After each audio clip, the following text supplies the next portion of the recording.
Assalamualaikum warahmatullahi wabarakatuh. Apa kabar sahabat Amirul Mukminin? Semoga semua dalam lindungan Allah Subhanahu wa taala. Abu Bakar adalah salah satu sahabat Nabi yang pertama masuk Islam dan juga khalifah pertama sepeninggalan Nabi Muhammad SAW. Beliau yang Allah berikan hikmah lebih dibandingkan sahabat lainnya. Ia mampu memahami Al-Quran lebih dalam dibandingkan sahabat yang mengerti tafsir. Dalam perjalanan hijrahnya, Abu Bakar menjaga, melayani dan memuliakan Rasulullah SAW. Makna surat Al-Maidah ayat 3. Pada masa itu, Rasulullah SAW berada di Arafah di atas unta. Diriwayatkan bahwa surat Al-Maidah ayat 3 diturunkan pada sesudah waktu asar, yaitu pada hari Jumat di Padang Arafah pada musim haji penghabisan atau wada. Ketika ayat Al-Quran itu diturunkan, tidak begitu jelas penerimaannya untuk mengingatkan isi dan juga makna yang terkandung dalam ayat tersebut. Kemudian Rasulullah SAW bersandar pada unta beliau, dan unta beliau pun duduk berlahan-lahan. Setelah itu turunlah malaikat Jibril dan berkata, "Wahai Muhammad, sesungguhnya pada hari itu telah disempurnakan urusan agamamu." Maka terputuslah apa yang diperintahkan oleh Allah, dan demikian juga apa-apa yang dilarang olehnya. Karena itu, kamu kumpulkan para sahabatmu dan beritahu kepada mereka bahwa hari ini adalah hari terakhir aku bertemu dengan kamu.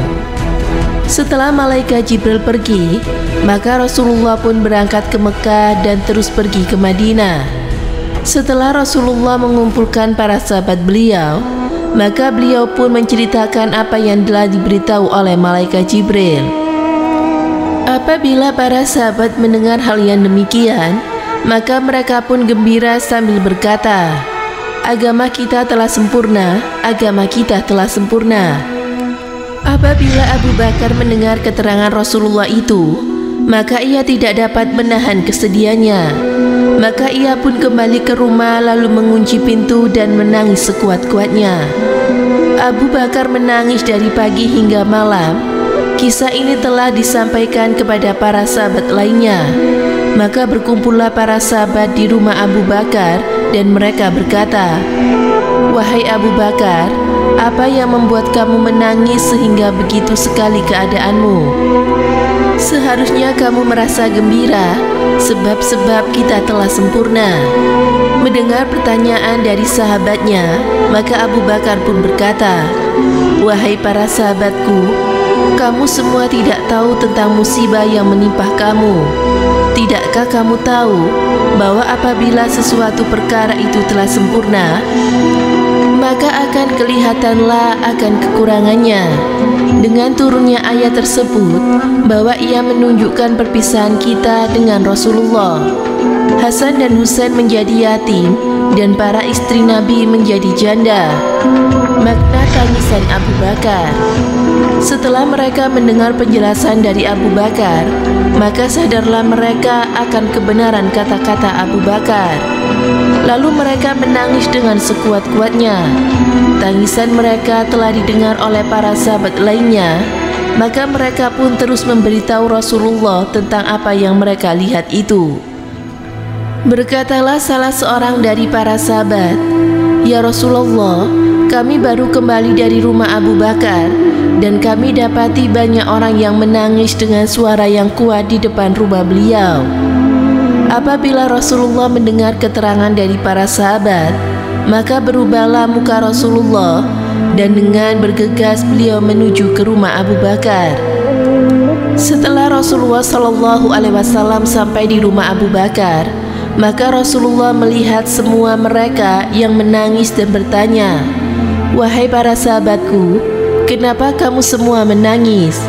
Kemudian Ali berkata, "Ya Rasulullah, Abu Bakar mengatakan dengan turunnya ayat ini membawa tanda bahwa wafatmu telah dekat. Adakah itu benar ya Rasulullah?" Lalu Rasulullah berkata, "Semua yang dikatakan oleh Abu Bakar adalah benar." Dan sesungguhnya waktu untuk aku meninggalkan kamu semua telah dekat. Setelah Rasulullah berkata demikian, maka sakit baginda bermula. Dalam bulan Syafar, Rasulullah sakit selama 18 hari dan sering diziarahi oleh para sahabat. Dalam sebuah kitab diterangkan bahwa Rasulullah diutus pada hari Senin dan wafat pada hari Senin. Pada hari Senin, penyakit Rasulullah bertambah berat. Setelah Bilal menyelesaikan azan sholat subuh, maka Bilal pun pergi ke rumah Rasulullah. Sesampainya Bilal di rumah Rasulullah, maka Bilal pun memberi salam, "Assalamualaikum ya Rasulullah." Lalu dijawab oleh Fatimah. Rasulullah Shallallahu Alaihi Wasallam masih sibuk dengan urusan beliau. Setelah Bilal mendengar penjelasan Fatimah, maka Bilal pun kembali ke masjid tanpa memahami kata-kata Fatimah. Apabila waktu subuh hampir habis, Bilal pun sekali lagi ke rumah Rasulullah. Dia pun memberi salam. Kali ini salamnya telah didengar oleh Rasulullah. Dan Rasulullah berkata, "Masuklah wahai Bilal, sesungguhnya penyakitku ini semakin berat. Oleh sebab itu, kamu suruhlah Abu Bakar mengimani sholat subuh berjamaah dengan mereka yang hadir." Setelah mendengar kata-kata Rasulullah, maka Bilal pun berjalan menuju masjid dan memerintahkan kepada Abu Bakar tentang apa yang telah dikatakan Rasulullah kepada dirinya. Abu Bakar tidak dapat menahan dirinya apabila melihat mimbar kosong, maka dengan suara keras Abu Bakar menangis sehingga pingsan. Melihat peristiwa itu, maka riuh redalah tangisan sahabat dalam masjid, sehingga Rasulullah bertanya kepada Fatimah, "Wahai Fatimah, apakah yang telah berlaku?" Maka Fatimah pun berkata, "Kekacauan kaum muslimin sebab Anda tidak pergi ke masjid."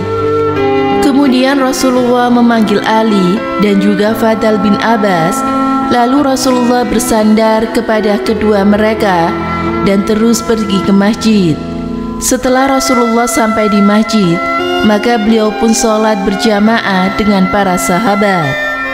Setelah selesai sholat subuh, maka Rasulullah pun berkata, "Wahai kaum muslimin, kamu semua senantiasa dalam pertolongan dan juga pemeliharaan Allah. Oleh sebab itu, hendaknya kamu semua bertakwa kepada Allah. Sesungguhnya, aku akan meninggalkan dunia dan kamu semua. Dan hari ini adalah hari pertama aku di akhirat dan hari terakhir aku di dunia." Setelah berkata demikian, maka Rasulullah pun pulang ke rumah beliau. Kemudian Allah mewahyukan kepada malaikat Israel, "Wahai Israel, pergilah kamu kepada kekasihku dengan sebaik-baik rupa. Dan apabila kamu hendak mencabut ruhnya, maka hendaklah kamu melakukannya dengan cara yang paling lembut sekali. Apabila kamu pergi ke rumahnya, maka minta izinlah terlebih dahulu. Kalau ia izinkan kamu masuk, maka masuklah kamu ke rumahnya. Dan kalau ia tidak mengizinkan kamu masuk, maka hendaklah kamu kembali kepadaku." Setelah malaikat Israel mendapat perintah dari Allah, maka malaikat pun turun dengan menyerupai orang Arab Badui. Setelah malaikat Israfil sampai di depan rumah Rasulullah, maka ia pun memberi salam. Malaikat Israfil yang menyamar itu akhirnya bertemu dengan Fatimah, anak Rasulullah. Kemudian tak lama ia diambil nyawanya oleh malaikat pencabut nyawa.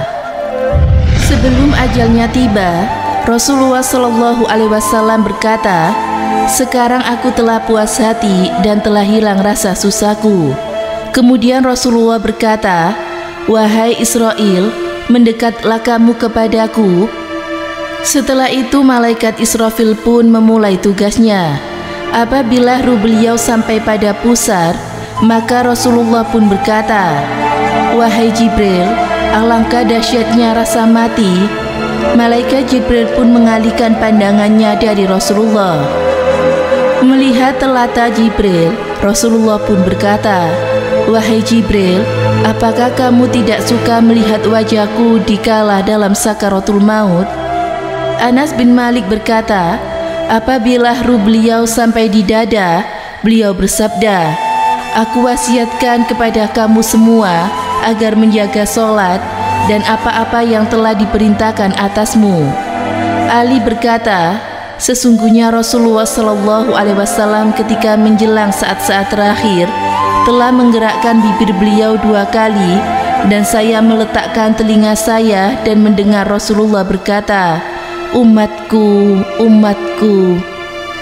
Demikianlah kisah di balik tangisan Abu Bakar dengan diturunkannya surat Al-Maidah ayat 3.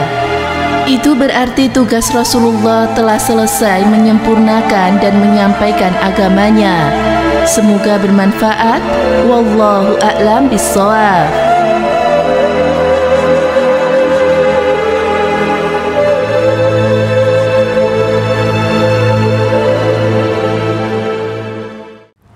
Assalamualaikum warahmatullahi wabarakatuh, pemirsa Amirul Mukminin yang dirahmati Allah Subhanahu wa taala. Nama asli dari Abu Bakar As-Siddiq adalah Abdul Ka'bah.